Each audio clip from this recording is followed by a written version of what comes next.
হয় হয় বাঁচবে, না হয় টাকা লাগবে। এই তো 54 বছর ধরে ধর্ম মন্ত্রণালয় যারা পরিচালনা করেছে তারা কি কেউ কোনোদিন টাকা ব্যাক দিয়েছে?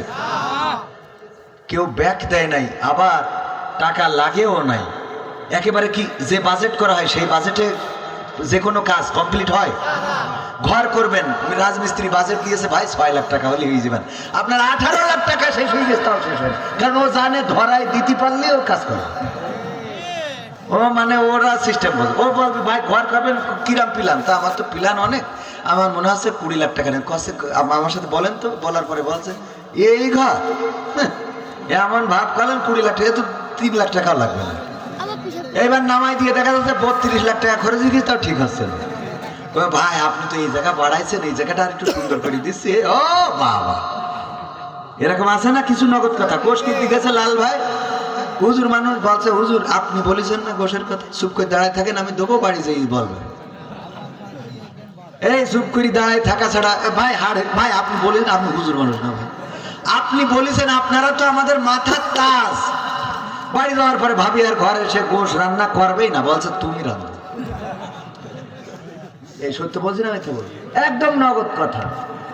যেই মাছটা বিক্রি হয়নি, খুব খারাপ অবস্থা, নরম হয়ে গেছে, যাওয়ার পরে কই ভাই আমি মনে মনে খুঁজছিলাম আল্লাহ আপনার রিজিকে লিখে রেখেছে।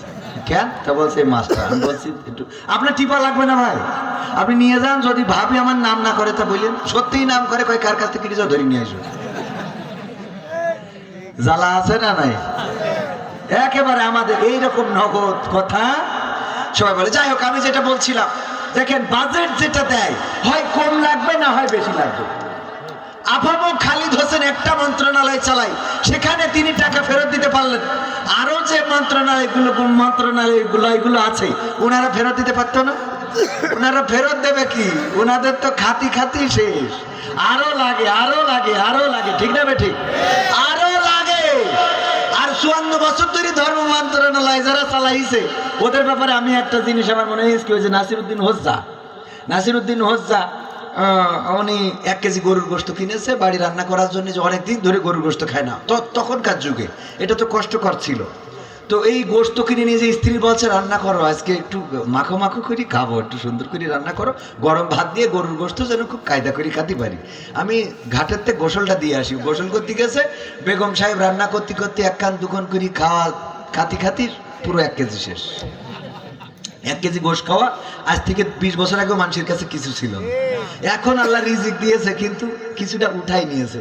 ওই যে আমির সাহেব বলছে আমার ডায়াবেটিস, আমি খাবো না। আল্লাহ বলছে তো খাতি দেবো না, ঠিক না বে ঠিক? টাকা পয়সা সব আছে, কিন্তু রিজিক উঠাই নিয়েছে। আমাদের গ্রামে একজনের অনেকগুলো বাচ্চা, আর একজনের বাচ্চা নেই, তার আবার খেজুরের গুড় হয়।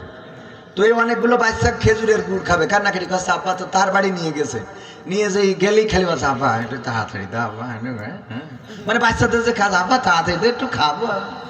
ওর হয়ে গে রায় সরের পাল্টু চুপ থাক, আগে কিনে নি। তো যার গুড় সে বলছে বাবা ওইভাবে গরম দিয়েন না, দেখো আল্লাহ তোমার গুড় খাওয়ার মুখ দিয়েছে কিন্তু গুড় দেয়নি, আর আমার গুড় দিয়েছে তার সে মুখটা দেয়। হ্যাঁ, আল্লাহ গুড় খাওয়ার, ওর বাড়ি গুড় খাওয়ার লোক দিয়েছে, কিন্তু খেজুর গাছ দেয় নাই। আর এটার খেজুর গাছ দিয়েছে, তা গুড় খাওয়ার লোক দেয়। এই তো হলো দুনিয়া। যাই হোক, 1 কেজি গোশত তো খেয়ে ফেলেছে। এখন নাসিরউদ্দিন হোজ্জা সরিষার তেল মাখতেছে আর বলছে নিয়ে আইসো। স্ত্রী তো মেয়ে মানুষের বুদ্ধি কম না বেশি? কম না পাগল, বেশি, কিন্তু যেটুক বেশি ওইটুক হলো শয়তানি বুদ্ধি।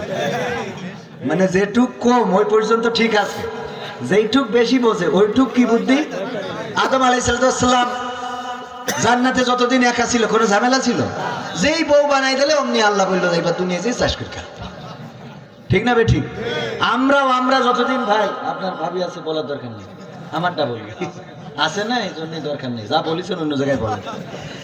মানে আমাদেরও জ্বালার তো শেষ নেই, এটা বলা যাবে না, কারণ এই মিডিয়া আছে, এরা লাগাই দেবে, আবার বাড়ি গেলে কলার তৈরি কবে যে বলো আমি কবে কি করিস, ও কলার তৈরি কইবে আপনাকে, কবে কি করিস বোঝেন, ওইটাও তো আর নাই, ঠিক না বেটে ভাইরা আমার? যাই হোক, তো এখন নাসিরউদ্দিন হোজ্জার স্ত্রী করিস কি বাড়ি ছিল একটা বিড়াল, তাড়াতাড়ি করে ওইটা বেঁধে রেখেছে।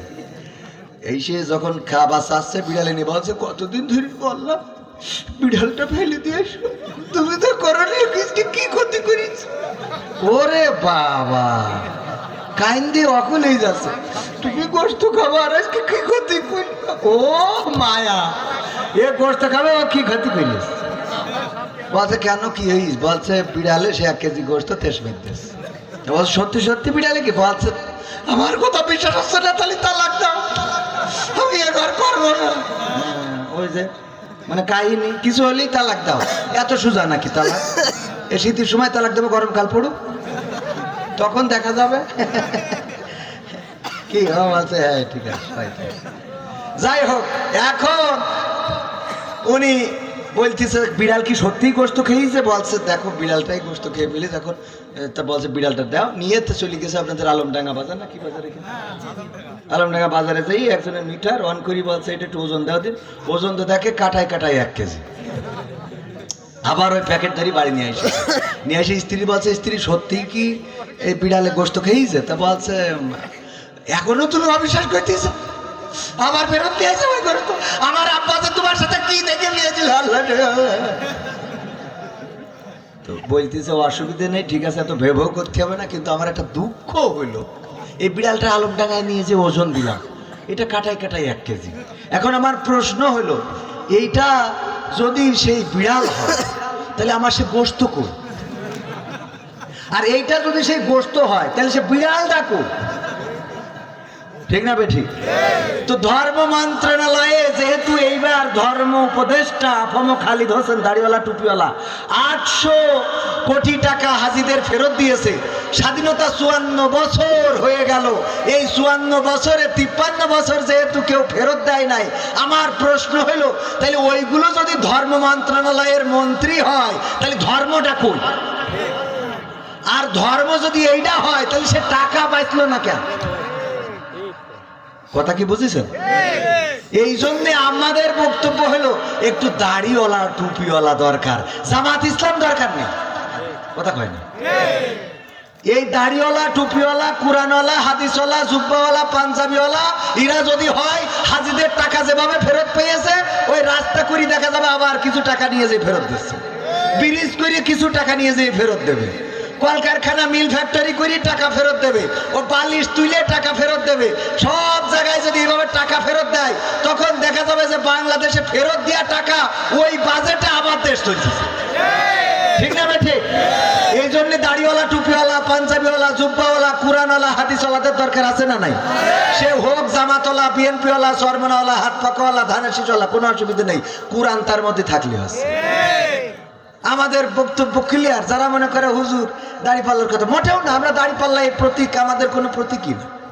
ধানের শীষ যদি কোরআন কায়েম করে আমরা ধানের শীষ হব, নৌকা যদি কোরআন নিয়ে সামনে আসে আমরা কোন নৌকার লোক, কিন্তু দাড়িপাল্লা হাত পাকা যদি কোরআনের উল্টো চলে একদম দাড়িপাল্লা ছিঁড়ে ফেলবো, হাত পাকা নাই ফেলবো, পাকামো। কথা কয় না? এইটাই আমাদের ঈমান। যতক্ষণ আমাদের মিটার মানদণ্ড কি কোরআন, এইটার সাথে মিল আছে ততক্ষণ। আমি গত 2-3 দিন আগে বগুড়ায় গেলাম, তো মাহফিলের আয়োজক হলো বিএনপি, এবং ওই আসনে হলো বেগম খালেদা জিয়া, দেশনেত্রী, আপসীর নেত্রী, তিনি ওই আসনেরই প্রার্থী। তো বলতেছে ভাই আমরা তো বিএনপির লোক আয়োজন করেছি, আপনি একটু মেপে মেপে একটু। আমি বললাম ওজন দেওয়ার জন্য তো আমরা আসি, কিন্তু আপনি জানেনই না যে আমিও বিএনপির লোক। ভাই সত্যি? আমি বললাম অবশ্যই। তো আমার সাথে সেলফি তুললো, তারপরে খুব যত্ন করে, ভাই আমি নিজে রান্না করেছি, আপনার গোশ 1 পিস বেশি দিল এই কারণে যে আমি বলেছি আমি বিএনপির লোক। বললো ভাই এটা কি সত্যি আপনি? আমি বললাম তা আপনার কি মনে হয়? তো আমি স্টেজে যেয়ে বললাম যে আসলে আমার ভাইরা বিশ্বাস করতেছে না আমি বিএনপির লোক, আমি বিএনপি কোরআন দিয়ে চলে যতটুকু, আমি বিএনপি ততটুকু। কথা কয় না? সংবিধানে বিসমিল্লাহ প্রতিষ্ঠিত করেছে শহীদ প্রেসিডেন্ট জিয়াউর রহমান, এটা আমরা স্বীকার করি না? করি না? এই জায়গাটা আমরা চাই, সুতরাং এই জায়গায় আমরা বিএনপি। ইসলামী মূল্যবোধে বিশ্বাসী, এটা আমরা চাই, এটাতে আমরা এখানে এইটুকুতে আমরা বিএনপি। বেগম জিয়া আলেমুল আমাদের পক্ষে কথা বলেছেন।